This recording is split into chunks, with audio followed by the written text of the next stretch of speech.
आइए, सुनिए, देखिए, समझिए सनातन सत्य। जैसी दृष्टि वैसी सृष्टि, दृष्टि विज्ञान। कुदरत, कुदरती रचना एवं कुदरत के कानून से शाश्वत सुख की प्राप्ति। जोधपुर के परम पूज्य महात्मा उपासक प्रोफेसर डॉक्टर सोहन राज तातेड़ के निर्देशन में सनातन सत्य।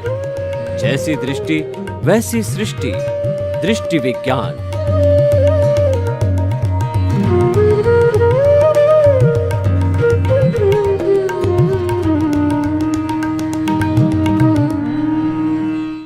भाई और बहनों, मातृशक्ति को नमन। आज हमारा बहुत सुंदर विषय स्वयं का घर, किराए का घर। देखिए, हमारे दो तरह के घर होते हैं। एक, अगर हमारा खुद का घर नहीं बना हुआ होता है तो हम 11 महीने की रसीद बना करके किराए के मकान में रहते हैं, और स्वयं का घर बन जाता है तो स्वयं के घर में निवास करते हैं। स्वयं का घर और किराए के घर के अंदर बहुत बड़ा अंतर होता है। किराए के घर के अंदर हम कोई भी रद्दो बदल, रिनोवेशन, डेकोरेशन, इंटीरियर अपनी मर्जी से नहीं कर सकते, क्योंकि वह दूसरे का है। और खुद का घर होता है तो हमारे को पूरी फ्रीडम होती है, उसमें हम चाहे जैसा फर्नीचर बना सकते हैं, चाहे जैसा addition, alteration, decoration, interior, furniture कुछ भी बना सकते हैं। ये बेसिक डिफरेंस होता है। और खुद का घर होता है, कोई खाली नहीं करा सकता है। खुद का घर का पट्टा, रजिस्ट्री हमारे नाम होती है, वो स्थायित्व होता है। और कई कई घरों में हमने देखा 100 150 साल तक जो है 2 3 जनरेशन उसके अंदर निवास करती है। आप जो है शेखावाटी राजस्थान के अंदर जाइए, वहाँ बड़ी बड़ी हवेलियाँ बनी हुई है जो 200-300 वर्ष की है, और उसका जो प्लास्टर किया हुआ है, पुराना प्लास्टर और पेरिस चूना था, उसमें आज भी आपका मुंह देखो तो मिरर के रूप में आपका मुंह भी क्लियर दिखाई देता है। आजकल ऐसा मटेरियल भी नहीं मिलता। बड़ी बड़ी हवेलियां वो स्वयं के घर होते हैं। हालांकि अब वो खाली हो गई, वहाँ कोई रहने वाले नहीं है, लेकिन जो पर्यटक हैं वो लोग घूमने जाते हैं, टूरिस्ट उन हवेलियों को देखते हैं और जो है भारतीय संस्कृति के जीवन के बारे के अंदर हकीकत प्राप्त करते हैं। तो हम ये कहना चाहते हैं कि जो स्वयं का घर होता है वो सुखदायी होता है। किराए का घर, मैं ये नहीं कहता हूँ कि दुखदायी होता है, लेकिन वह तो एक मात्र जो सर्वाइवल का जरिया होता है, मीन्स होता है। मैं इसको कई रूपों में प्रकट करता हूँ। किराए का घर यानी कि हमारा व्यवहार जगत, जिसके अंदर हम जीते हैं परिवार के रूप में, भाई बहन, माता पिता, पति पत्नी, बच्चों के साथ के अंदर जीते हैं, वो व्यवहार का जगत है, वह किराए का घर होता है। ये हमारा जो शरीर, मन, वचन, काया रूपी ये जो पुतला मिला है वह किराए का घर है। इसको खाली करना पड़ेगा, यानी जब आयुष्य कर्म पूरा हो जाएगा तो ये मिट्टी बन जाएगा, इसको जला दिया जाएगा। लेकिन खुद का घर यानी जो इसके भीतर विराजमान शुद्ध आत्मा भगवान है, जो शुद्ध अवस्था में द्रव्य रूप के अंदर शुद्ध आत्मा स्वरूप में ही है, और वो हमें अभी प्राप्त नहीं हुआ है। हमारे जीवन का लक्ष्य है उस शुद्ध आत्मा को प्राप्त करना, यानी स्वतंत्रता को प्राप्त करना, मुक्ति को प्राप्त करना, free from all the bondage, salvation, emancipation को प्राप्त करना होता है। तो देखिए, जो किराए का घर है वो व्यवहार जगत है, और ये व्यवहार का जगत है, उसमें हम परतंत्र हैं। खुद के घर में हम स्वतंत्र हैं। कैसे? व्यवहार का जगत जो है हम पीछे से लेकर आते हैं। मान लीजिए इस जन्म में मैं सोहन राज रूपी मन वचन काया रूपी पुतला हूँ, पिछले जन्म के अंदर ये यशवंत राज था। यशवंत राज ने जैसे जैसे कॉजेज डाले, उन कॉजेज के फलस्वरूप कॉजल बॉडी बनी और आयुष्य कर्म निर्धारित हुआ, और उस कॉजल बॉडी और आयुष्य कर्म का अनुसार जो है जब पुराना आयुष्य पूरा हुआ तो इस जन्म में ये सोहन राज बना, और जितने जितनी कॉजल बॉडी थी वो भाव कर्म रूप में थे, वो इस जन्म में आकर के उदय प्रारब्ध के रूप में द्रव्य कर्म बन जाते हैं, 8 कर्म बन जाते हैं। ज्ञानावर्णीय, दर्शनावर्णीय, वेदनीय, मौनीय, आयुष्य, नाम, गोत्र और अंतराय, 4 घाती और 4 अघाती कर्म, उसके अनुरूप जो है हमको सुख दुख की अनुभूति होती है। ये हमारा हिसाब है, ये हमारा परिणाम है, ये हमारा भुगतान है, ये हमको करना ही होता है। और ये हमारी प्रतिध्वनि है जो पीछे से लेकर के आए थे, पिछले जन्म की ध्वनि है, वो इस जन्म में प्रतिध्वनि के रूप में, और पिछले जन्म के अंदर जैसे जैसे हमने कॉजेज डाले थे, यानी जैसी स्क्रिप्ट तैयार की थी, जैसी फिल्म तैयार की थी, जैसे मन वचन काया की बैटरियाँ चार्ज की थी, वो बैटरियाँ इस जन्म के अंदर वो चार्ज है इस जन्म के अंदर वो डिस्चार्ज रूप में चलती रहती थी। पुराने समय के अंदर यशवंत राज था, जब वो प्रतिष्ठित आत्मा जिसने पुरुषार्थ किया, जिसने कॉजल बॉडी बनाई है, वह हमारा जो था वो चार्जिंग था। और इस जन्म में सोहन राज है, प्रतिष्ठित आत्मा वही है, लेकिन वही प्रतिष्ठित आत्मा जो है वह डिस्चार्ज स्वरूप के अंदर बन जाती है, भुगतान स्वरूप के अंदर बन जाती है, हिसाब के स्वरूप में बन जाती है, लेन देन के स्वरूप में बन जाती है। ये सारा मैकेनिकल होता है, इसमें कोई स्वतंत्रता नहीं है। किराए के मकान में स्वतंत्रता होने का प्रश्न ही नहीं है। तो ये व्यवहार जगत है, ये सारा हमारा परतंत्रता का जगत है। जन्म से मृत्यु के बीच के अंदर सारा नियत है। इसीलिए हमारा सनातन सत्य कार्यक्रम ये बताता है कि ये कुदरत, कुदरत की रचना, कुदरत के कानून पर आधारित होता है। और जो 6 समवाय जो है हमारा चेतन, अचेतन, और जो मोशन और रेस्ट और टाइम और स्पेस, ये 6 तत्वों का जहाँ समवाय होता है उसको हम लोक कहते हैं, उसको हम कुदरत कहते हैं। और इनकी ज्यों ज्यों अवस्था बदलती है, अवस्था का अर्थ मतलब होता है उसकी जो कंडीशन बदलती है। जैसे बचपन में बच्चे होते हैं हम, बाद में किशोर होते हैं, फिर जवान होते हैं, और फिर उसके बाद में बुजुर्ग होते हैं, वृद्ध होते हैं, और फिर एक दिन चले जाती है, अवस्थाएं हैं। उस तरीके से जो है इन 6 तत्वों की जो अवस्था बदलती है उसको कुदरती रचना कहा जाता है। और ये कुदरती रचना किसी कानून पर आधारित होती है।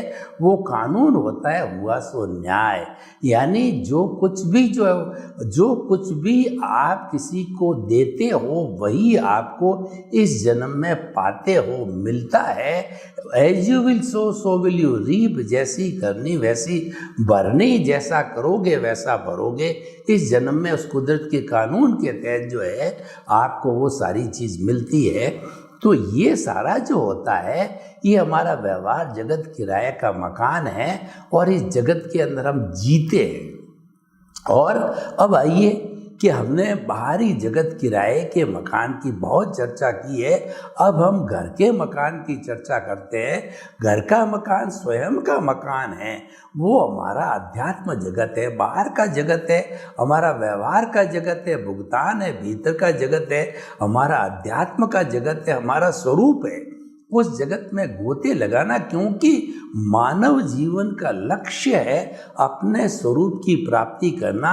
जब व्यक्ति उस स्वरूप को जानना पहचानना लग जाता है और धीरे धीरे उसको प्राप्त करने की ओर आगे बढ़ता जाता है, और जब संपूर्ण रूप से 360 डिग्री तक वो लक्ष्य और जागृति के साथ बढ़ता है और अपने आप को पा लेता है, तो वह संपूर्ण पुरुषार्थ, वो रियल पुरुषार्थ, वह सनातन सत्य है, वह जो है वो हमारा कहलाता है केवल दर्शन। और किसी को किसी जन्म में केवल दर्शन हो जाता है, फिर उसको कुछ भी करना शेष नहीं रहता है, क्योंकि ये रियल पुरुषार्थ की पराकाष्ठा होती है, उसके बाद जो नेक्स्ट बर्थ होता है वो केवल ज्ञान का बर्थ होता है। वो मात्र जो है वो परिणाम होता है और उसके अंदर कोई पुरुषार्थ नहीं होता है। इसीलिए जहाँ पुरुषार्थ नहीं होता वहाँ प्रतिष्ठित आत्मा नहीं रहती है। यानी प्रतिष्ठित आत्मा है जब केवल दर्शन होता 360 डिग्री का, तभी तक मौजूद होती। यानी उस स्थिति में हम मन से अमन बन जाते हैं, क्योंकि जो भेद करने वाला ये मन ही है। शब्द भेद करते हैं, हम शब्दातीत होते हैं, इंद्रियातीत होते हैं। तो इंद्रियातीत के जगत के अंदर हम जाते हैं, वहाँ शब्द नहीं है, वहाँ वाइब्रेशंस है। ये हमारा जो है अवचेतन मन का जगत है, ये हमारे तेजस शरीर का जगत है।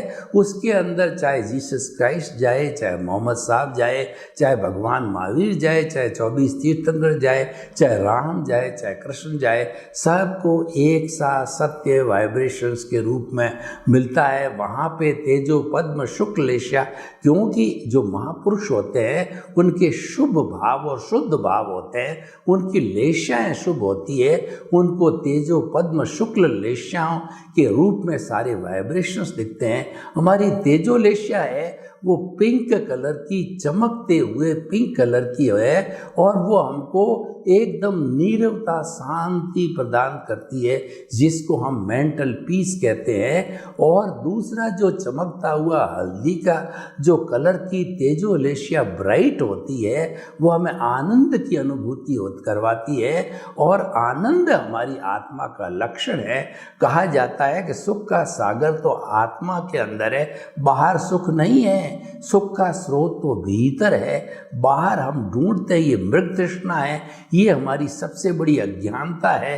क्योंकि सुख का सागर तो भीतर है, वो आत्मा का लक्षण है, और बाहर का जगत तो जड़ का जगत है, उसका लक्षण ही नहीं है, तो आपको कहाँ से मिलेगा? आप हाथ तो डाल रहे हो ठंडे पानी में और उम्मीद कर रहे हो कि मेरा हाथ गर्म हो जावे।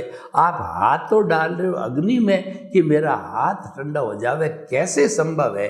ये संभव नहीं है, क्योंकि जो है गुण होता है वो गुण से कभी भी अलग नहीं होता है, वो एम्बेडेड होता है। उसकी जो है वो कहना चाहिए, उसकी जो उसके साथ बंधी हुई उसकी प्रकृति, बिल्टअप प्रकृति हुआ करती है, वो कभी भी यूनी बिल्ट होती है, कभी भी अलग नहीं होती है।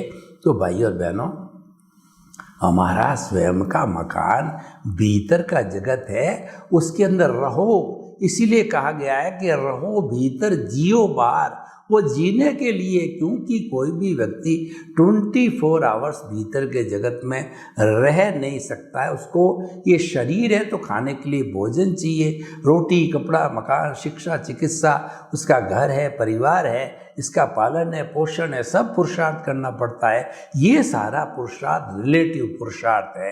कई लोग कहते हैं कि आप जो कहते हो कि मन वचन कायतता उससे जुड़ी हुई हर अवस्था मात्र कुदरती रचना है और वो व्यवस्थित है, उसमें हमारी कोई स्वतंत्रता नहीं है।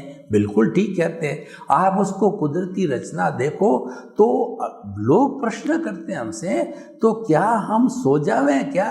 आप तो कह रहे हैं कोई तरह की प्रवृत्ति करने में आप स्वतंत्र हो ही नहीं, जबकि दुनिया कहती है आगे बढ़े, आगे बढ़ो, पुरुषार्थ करो, मेहनत करो। बिना पुरुषार्थ के आप आगे नहीं बढ़ना चाहते। और आज का युग विज्ञान का युग है, हर व्यक्ति संसार का नंबर 1 बनना चाहता है। तो वो 1 नंबर कहाँ कैसे बनेगा, जबकि वो पुरुषार्थ करेगा, एफर्ट्स करेगा। और आप तो कह रहे हो कि स्वतंत्रता है ही नहीं। आप उसको पुरुषार्थ मानते हो, हमको कोई तकलीफ नहीं है। हमारा सनातन सत्य एकांतवाद पर जो है वो अवस्थित है, और एकांत का अर्थ होता है कि ट्रुथ होता है वो मल्टी डायरेक्शनल होता है। और पूरी 7.8 अरब की जनसंख्या है, किसी के पास भी परफेक्ट ट्रुथ नहीं है। वो सारे सत्यांश को इकट्ठा किया जाता है, तब वो केवल ज्ञान बनता है। और वो केवल ज्ञान होता है वह केवली के पास भी होता है। लेकिन जो जिस भरत क्षेत्र के अंदर हम रह रहे हैं, वर्तमान में कोई केवल ज्ञानी नहीं है। वर्तमान में केवल ज्ञानी महाविद्य क्षेत्र में सिमंदर स्वामी हैं।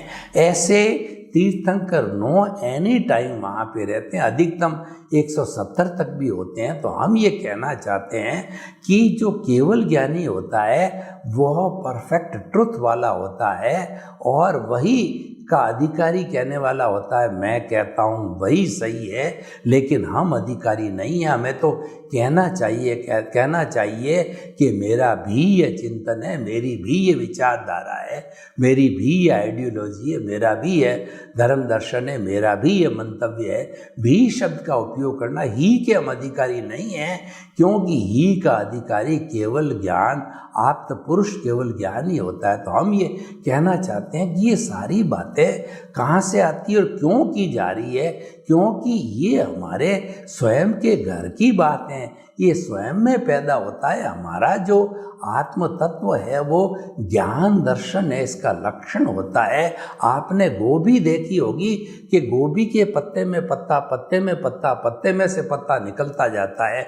उस तरह से हमारा ये जो आत्म तत्व है अनंत ज्ञान वाला है। ज्ञान की परतें खुलती जाती, खुलती जाती, खुलती जाती, इसका कोई अंत नहीं। और हम जो ज्ञान जानते हैं वो समुद्र में बूंद से भी कम है, हमने बहुत कम जाना है। अभी तो 360 डिग्री केवल दर्शन तक हमको पहुंचना है, बहुत ही पुरुषार्थ करना है। और ये केवल दर्शन तक पहुंचा कहाँ से जाएगा, उस चीज़ को ध्यान रखो।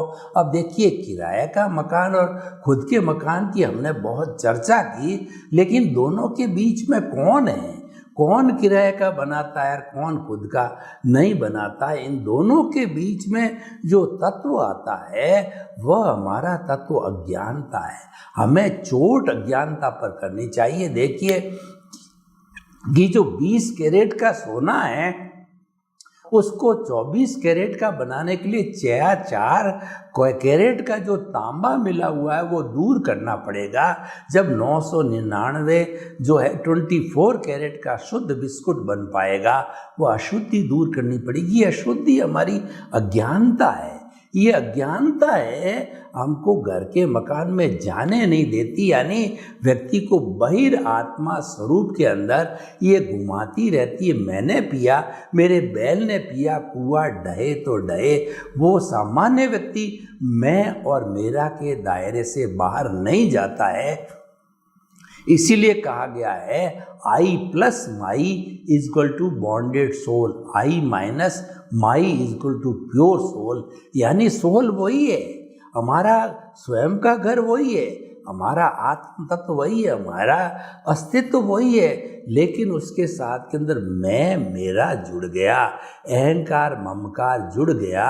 वह अज्ञानता है। वह अज्ञानता क्या है कि ये मैं मन वचन काया रूपी जो ये शरीर मेरा है और इस शरीर का संचालक भी मैं हूँ।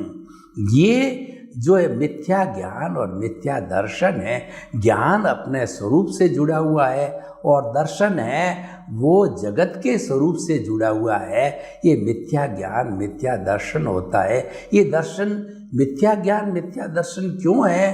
क्योंकि ये जो है हमारी नेगेटिविटी, हमारी अशुद्धि है, और ये अशुद्धि आने का जो उद्गम स्थान है वो कर्ता भाव है। हम कर्ता बन गए कि ये मन वचन काया रूपी जो शरीर है, इसका ये शरीर मेरा है, इसका संचालक मैं हूँ। उसके स्थान पर आप अगर ऐसा चिंतन करते हो, करते ही नहीं, उसका पालन करते और उसको आपका जो ये दृष्टि है, आपका जो विजन है, आपकी जो समझ है, आपकी जो बुद्धि है, आपकी जो सोच है, उसके अंदर आप ये फिट कर देते हो कि मैं तो अकर्ता हूँ, यानी कि इस शरीर का मैं संचालक नहीं हूँ, शरीर मेरा नहीं है, मैं तो शरीर नाशवान है, ये अलग है, मैं अलग हूँ, मैं तो मन वचन काया से मुक्त ऐसा शुद्ध आत्मा हूँ। ये चिंतन आप जब भीतर बिठा देते हो, यानी आपके सारी बात के केंद्र में अगर आत्मा रहती है और उस आत्मा को केंद्र मानकर आप कोई भी मन वचन काया की क्रिया करते हो और जो कुछ भी हो रहा है उसको अकर्ता भाव से कुदरती रचना मानते हो, इसका अर्थ हो गया आप अपने घर में रह रहे हो, आपके घर में रहते रहते वो घर इतना पवित्र हो जाएगा। उस घर को गंदा किसने किया है? उस घर को गंदा किया है अज्ञानता ने। वो अज्ञानता धीरे धीरे समझ से बाहर आ जाएगी और आप 24 आवर्स ये जागृति, प्रतीति, जागृति और अनुभव में लाते रहोगे। अनुभव में लाने का अर्थ ये है कि मन वचन काया की कोई भी प्रवृत्ति हमारे सामने होती है, कुदरती रचना मानो, जानो, समझो और उसको समर्पित हो जाओ। कैसे? मैं आपको बताना चाहता हूँ। मान लीजिए आपके बेटे ने आपको कुछ बुरा भला सुनाया। बेटे की कोई स्वतंत्र सत्ता नहीं है कि वो आपको गाली दे सके, बुरा भला सुना सके।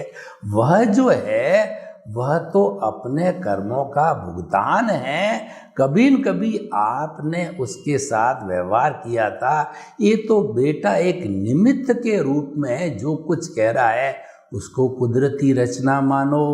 और कुदरती रचना मानना, जानना और उस पर श्रद्धा करने का अर्थ क्या है कि नो ऑनरशिप, नो डूअरशिप। उसको जो कुछ भी हमारे को कहा जा रहा है वो प्रतिक्रिया विरति, कोई भी आप उसके अगेंस्ट जो है कमेंट्स मत करो, उसका जवाब मत दो।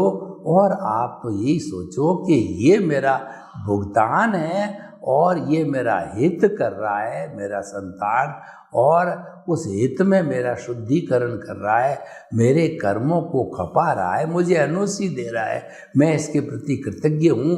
तो ऐसे चलते चलते हमारा ये अज्ञानता धीरे धीरे समाप्त हो जाएगी। जो जन्म जन्मांतर की अज्ञानता कहिए, कॉजल बॉडी कहिए, ये इकट्ठी हुई है, तो ये सम्यक ज्ञान, सम्यक दर्शन हमने ज्ञान लेने के बाद प्राप्त किया, तो उसके प्रभाव से और शुद्ध आत्मा की प्रेजेंस से जो है ये धीरे धीरे हमारा अज्ञान भूलता जाएगा। यानी ज्ञान के माध्यम से जो है हमारा अज्ञान धुलता धुलता धुलता ही विज्ञान तक पहुंच जाएगा। विज्ञान का अर्थ है कि आपकी जो अज्ञानता है वो बहुत कम हो गई है, और ऐसी भी स्थिति आ सकती है कि वो ज़ीरो हो गई। जब डिटर्जेंट पाउडर को हम वॉशिंग मशीन के अंदर डालते हैं, चाहे कितना भी गंदा कपड़ा क्यों ना हो, उस पे दाग लगे हुए होते हैं, तो हाई पावर का डिटर्जेंट पाउडर है उसको जो है वो तुरंत साफ कर देता है, उन सब दाग को हटा देता है। चाहे हमारा जो अज्ञान कितना ही गहरा जन्म जन्मांतर का हो, लेकिन आपने समझ के अंदर दो चीज़ें बिठा दी कि मन वचन काया से मुक्त, ऐसा मैं शुद्ध आत्मा हूँ। दूसरी बात कि मन वचन काया तथा उससे जुड़ी हुई हर अवस्था, देखिए आप इस चीज़ को हृदयंगम कर लीजिए। अवस्था का अर्थ होता है कंडीशन। जैसे कि कोई व्यक्ति पहले बच्चा होता है, उसके बाद के अंदर वो जो किशोर होता है, फिर युवा होता है, प्रौढ़ होता है, वृद्ध होता है, अवस्था है। यानी सूर्योदय होता है, फिर दोपहर होती है, फिर शाम होती है, सब अवस्थाएं हैं। ये अवस्था बदलती रहती है। अवस्था मात्र विनाशी होती है, अवस्था मात्र जाने के लिए आती, कोई भी अवस्था स्थायी नहीं है। इसीलिए मन वचन काया तथा उससे जुड़ी हुई हर अवस्था मात्र कुदरती रचना है, क्योंकि अवस्था का संचालन आपके हाथ में नहीं है। अवस्था का संचालन तो कुदरत के हाथ में है। कुदरती इस पूरी सृष्टि की क्रिएटर, ऑपरेटर और डिस्ट्रॉयर, मतलब उसका संचालक वही है और उसको बनाने वाली भी वही है, उसका विध्वंस करने वाली भी वही है। यानी कुदरत को समर्पण सच्चा समर्पण है। जब आप जन्म लेते हो, हर जीवित प्राणी जब इस दुनिया में जन्म लेता है उसी क्षण, बल्कि वह तो पिछले जन्म के अंदर जब उसका पेपर पूरा हो जाता है, आंसर शीट समाप्त हो जाती है, घंटी बज जाती है, तो वो पेपर जो है कुदरत को दे देता है, उसी समय से वो कुदरत के ताबे, कुदरत के अधीन आ जाता है। जन्म लेते ही वह कुदरत के अधीन आने से कुदरत है उसको जन्म देती है, भरण पोषण करती है, पालती है, पोसती है, और मन वचन काया कि ये तीनों बैटरियां धीरे धीरे जो है डिस्चार्ज होती रहती आयुष्य के अधीन। इस जन्म में ये सारा कुदरती रचना है। जो कुछ भी हमारे 5 इंद्रियों से दिखाई देती है वो सारी कुदरती रचना, उसको मानो, जानो, उसमें श्रद्धा रखो, सबूरी रखो। तो ये रखने से जो है हमारा धीरे धीरे सारा मिथ्या ज्ञान, मिथ्या दर्शन जो है वह घुलता जाएगा, घुलता जाएगा, और घुल कर के इस जन्म में या आने वाले जन्मों में शून्य होकर के आप सिद्ध, बुद्ध और मुक्त बन सकते हो। सर्वे भवन्तु सुखिनः, सर्वे सन्तु निरामया। लोक के सब जीवों को सुख मिले, शांति मिले, आनंद मिले, प्रेम मिले, सौहार्द मिले, सब भाई भाई की तरह वसुधैव कुटुम्बकम के सदस्य बनकर शांतिपूर्ण सहवास करें। आपके प्रति मंगल भावना, शुभकामना। ओम शांति।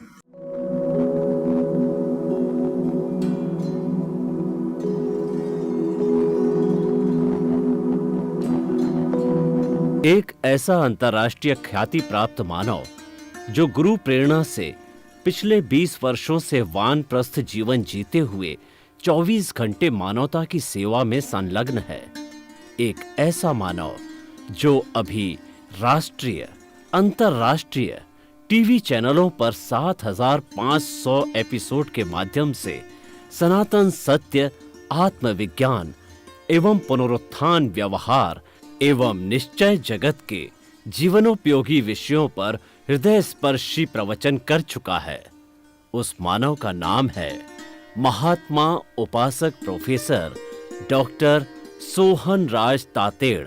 प्रोफेसर तातेड़ द्वारा योग, दर्शन, शिक्षा विषयों पर रचित पीएचडी स्तर के 250 शोध ग्रंथ भारत के 100 प्रतिष्ठित विश्वविद्यालयों में शोधार्थी पढ़ रहे हैं तथा वे सभी शोध ग्रंथ वहां की सेंट्रल लाइब्रेरियों में उपलब्ध हैं।